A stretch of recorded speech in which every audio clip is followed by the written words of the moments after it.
हर हर महादेव। नमस्कार। मेरे YouTube channel श्रद्धा में आप सभी लोगों का हार्दिक स्वागत है। उम्मीद करती हूँ कि आप सभी सुखी और स्वस्थ होंगे, भगवान की भक्ति में व्यस्त होंगे। आइए जानते हैं आज इस वीडियो के माध्यम से शिव महापुराण संहिता 3 के 5वें अध्याय के बारे में, जिसमें नंदकोश की महिमा का वर्णन किया गया है।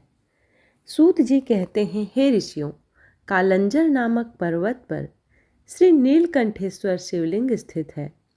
यह भक्तों के लिए कल्याणकारी है। वहीं पर एक सुंदर कुंड है। जो मनुष्य उस कुंड में स्नान करता है उसके सभी पाप नष्ट हो जाते हैं और उसे मुक्ति मिल जाती है। रेवा नदी के किनारे असंख्य लिंग है जो अमोघ फल देने वाला है। इनकी महिमा अनंत है।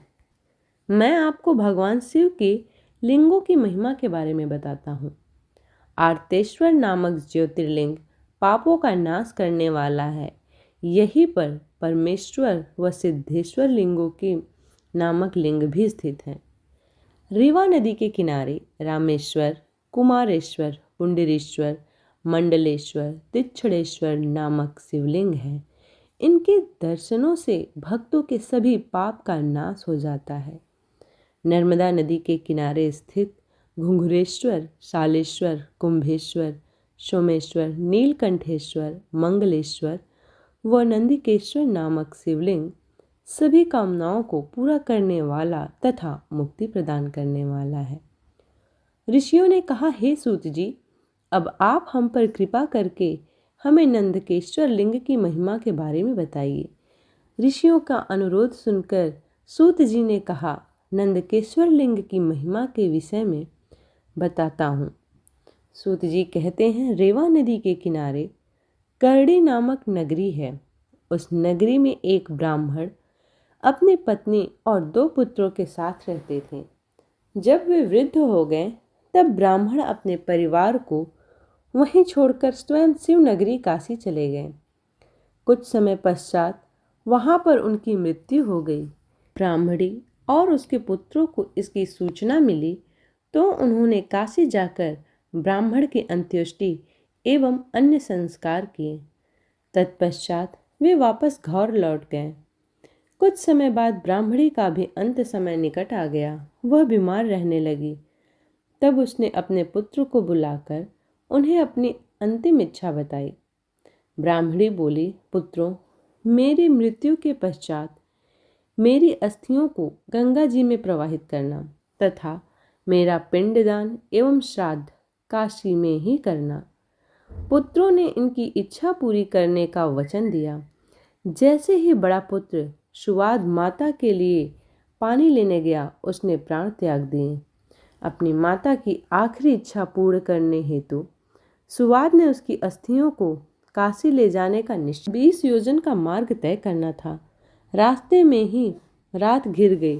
तब सुवाद एक ब्राह्मण के यहाँ रात गुजारने का फैसला किया। उस ब्राह्मण के घर रुककर सुवाद भगवान शिव का पूजन करने के पश्चात वहीं आश्रम पर विश्राम करने लगा। तभी वहाँ एक अद्भुत बात दिखाई दी। जी बोले, हे ऋषियों, जिस ब्राह्मण के घर में सुवाद ठहरा था वह सुबह शाम दोनों समय अपनी गायों का दूध निकाला करता था। आज भी उसने अपनी स्त्री से कहा कि बर्तन दे दो, मैं दूध निकालता हूँ। तब उसकी पत्नी ने दूध का पात्र दे दिया और बछड़े को खोलकर गाय के पास भेज दिया। परंतु बछड़े ने जैसे ही थोड़ा सा दूध पिया, उसे तुरंत गाय के पास से हटा दिया गया। माँ के पास से हटा देने पर बछड़ा उछलने लगा, जिससे ब्राह्मण के पैर में ठोकर लग गई। क्रोधित होकर ब्राह्मण ने बछड़े को बहुत पीटा और गाय का दूध निकाल लिया। गाय दुखी होकर रोने लगी कि अपने बच्चे को दूध भी नहीं पिला सकती। मैं अपने बच्चे को पीटते हुए देखती रही, परंतु उसकी कोई मदद नहीं कर सकी।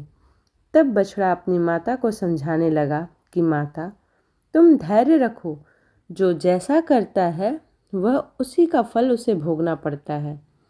अपने बछड़े की ज्ञान भरी बातें सुनकर गाय बोली, मैं जानती हूँ कि तुम सही कह रहे हो, परंतु अपने पुत्र की दुर्दशा मुझसे देखी नहीं जाती। मुझे उस ब्राह्मण को दंड देना ही होगा, क्योंकि यदि मैं कुछ नहीं करूँगी तो यही सब बार बार होगा।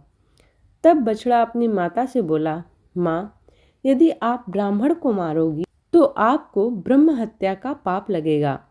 अपने पुत्र की ऐसी बातें सुनकर गाय ने कहा, पुत्र, तुम ठीक कह रहे हो, परंतु गाय को सताने का दंड ब्राह्मण को अवश्य मिलना चाहिए। बाकी रही ब्रह्म हत्या, उसके पाप को मैं मिटाने का उपाय मैं जानती हूँ। यह कहकर गाय चुप हो गई। गाय और बछड़े की बातें सुवाद ने सुन ली थी।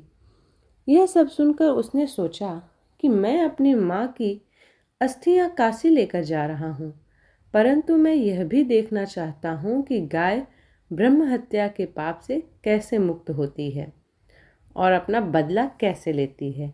प्रातः काल होने पर सुवाद वहाँ का दृश्य देखने लगा। उस दिन ब्राह्मण ने अपने पुत्र से दूध निकालने के लिए कहा। उसके पुत्र ने भी गाय के बछड़े को पीटना शुरू कर दिया, जिससे गाय को क्रोध आ गया और उसने अपनी सींगों का प्रहार लड़के की बगल में कर दिया। यह देखकर ब्राह्मण ब्राह्मणी दौड़ते दौड़ते आए और अपने पुत्र के पास आए, परंतु कुछ ही देर में उनके पुत्र के प्राण पखेरु उड़ गए। तब हाहाकार मच गया, सब रोने लगे। ब्राह्मण ने पीट पीट कर गाय और उसके बछड़े को घर से निकाल दिया। ब्रह्म हत्या की दोषी उस गाय का रंग सफ़ेद से काला पड़ गया।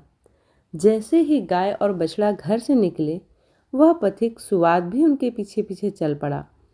वह देखना चाहता था कि गाय क्या करती है और कहाँ जाती है। चलते चलते वे नर्मदा नदी के किनारे पहुँचे, जहाँ पर पहले से ही नंदिकेश्वर महादेव विराजमान थे। गाय ने नर्मदा नदी में 3 गोते लगाए तो उसका काला रंग पुनः सफ़ेद हो गया। यह देखकर सुवाद को बड़ा आश्चर्य हुआ। गाय वहाँ से निकलकर कहीं अन्यत्र चली गई। तब नर्मदा को प्रणाम कर ब्राह्मणी पुत्र सुवाद ने भी नदी में स्नान किया। फिर नंदिकेश्वर का विधिपूर्वक पूजन करने के पश्चात वह काशी को चल पड़ा। रास्ते में सुवाद को एक युवती दिखाई दी, जिसने सुंदर वस्त्र एवं अलंकार धारण किए हुए थे।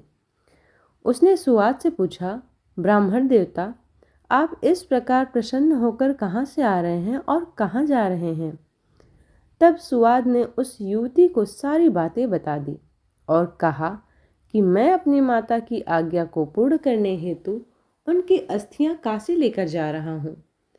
तब यह सुनकर वह युवती बोली, ब्राह्मण, तुम बहुत भोले भाले हो। यह तीर्थ अत्यंत पवित्र है। प्रतिवर्ष वैशाख शुक्ल पक्ष की सप्तमी के दिन नंदा की पवित्र धारा में स्वयं गंगा जी आती हैं। आज वही शुभ दिन है, इसलिए तुम अपनी माता की अस्थियों को यहीं प्रवाहित कर दो। यह कहकर वह युवती अंतर्ध्यान हो गई। सुवाद पुनः नंदा नदी के ओर लौटा और तथा उसकी पवित्र धारा में सुवाद ने अपनी माता की अस्थियां प्रवाहित कर दी। तभी उसे एक दिव्य दृश्य दिखाई दिया।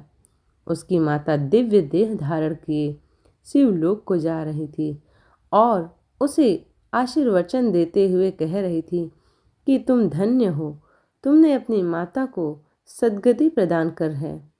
पुत्र को आशीर्वाद देते हुए वह ब्राह्मणी शिवलोक को चली गई।